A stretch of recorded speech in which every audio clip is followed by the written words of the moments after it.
Ethan returned home one evening after work, his face weighed down with tension. Emily, his wife of 10 years, was setting the table for dinner as their son Ryan played in the living room. The warm scent of home-cooked food filled the air, but Ethan barely noticed. He sat at the table, his hands clasped tightly together. As they began eating, Ethan put down his fork and took a deep breath.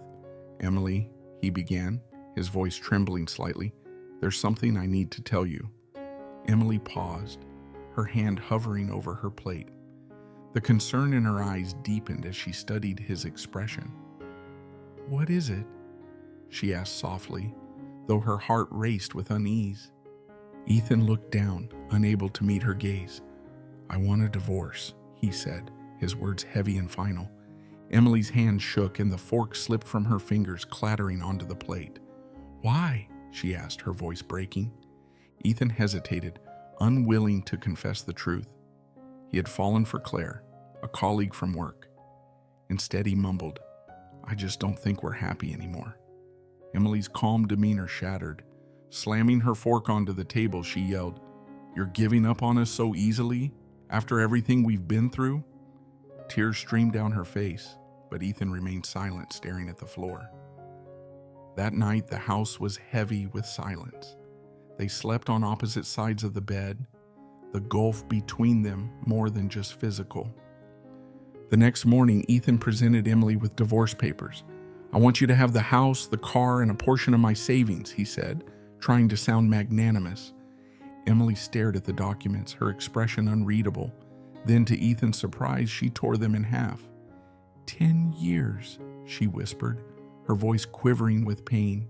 "And this is how it ends?" Ethan felt a pang of guilt but dismissed it quickly. His mind was set on building a new life with Claire. Over the next few days, Emily grew quieter. She spent her evenings writing at the kitchen table, her face calm but distant. Ethan barely noticed, engrossed in planning his future. One evening, Emily handed Ethan a sheet of paper. "These are my conditions for the divorce," she said simply. Expecting a list of financial demands, Ethan was surprised to see just one request. "For 1 month, carry me from our bedroom to the front door every morning like you did on our wedding day." Ethan frowned, confused. "Why?" "For Ryan," Emily explained. "He has exams coming up and I don't want him to feel like his world is falling apart." Reluctantly, Ethan agreed. Later, when he mentioned the arrangement to Claire, she laughed. "She's just trying to hold on to you," Claire said dismissively, but Ethan brushed it off. The first morning was awkward. Ethan scooped Emily into his arms, her weight unfamiliar after so many years. As he carried her down the hallway, Ryan clapped and giggled. "Daddy's carrying Mommy, just like in the old photos." Ethan forced a smile, but he couldn't help noticing the softness of Emily's touch and the faint scent of lavender in her hair. As the days passed, the routine became less awkward. Ethan began noticing details he had long ignored, the way Emily's lips curled into a small smile when Ryan told a joke, the dimple in her cheek that appeared when she laughed. On the 10th day, Ethan realized something else. Emily was much lighter than he remembered. Her clothes hung loosely on her frame, and she seemed to tire easily. "You've lost weight," he remarked as he set her down. Emily shrugged with a faint smile. "I've been busy." The unease in Ethan's chest grew, but he pushed it aside. By the 20th day, the act of carrying Emily felt less like an obligation and more like a privilege. Memories of their early years together flooded back. Their late-night talks, the way she had held his hand when Ryan was born, the laughter they had shared over burnt pancakes on lazy Sunday mornings. Ethan began to see Emily not as the woman he wanted to leave, but as the woman who had stood by him through thick and thin. On the final morning of the month, Ethan carried Emily to the front door as usual, but this time his emotions overwhelmed him. Tears streamed down his face as he whispered, "I've been so blind. I don't want to lose you." Emily didn't respond.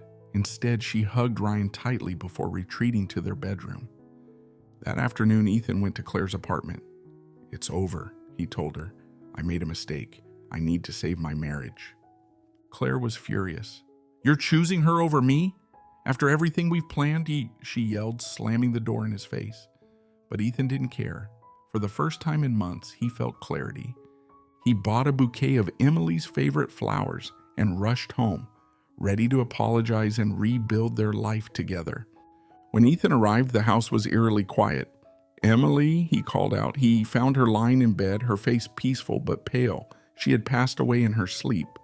On the bedside table lay a note. Ethan's hands trembled as he unfolded it. "Dear Ethan, I have been battling cancer for months.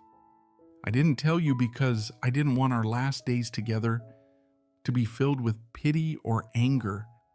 I wanted Ryan to see us as a family, even if just for a little while. Carrying me every morning reminded me of the love we once shared, and I hope it reminded you too. Cherish our son and teach him the importance of love, patience, and forgiveness. Thank you for carrying me one last time. Love, Emily." Ethan collapsed onto the bed, clutching the note. The weight of his choices crushed him. He realized too late that love wasn't about fleeting passions or grand gestures. It was about the small, everyday acts of care and commitment that build a life together. Emily's final gift was teaching him that the foundation of a happy marriage lies in cherishing the little things, the moments we often take for granted. This story teaches us that love is not measured by grand declarations or fleeting excitement, but by the quiet strength of everyday actions. Let us learn to appreciate the people we hold dear while we still have the chance.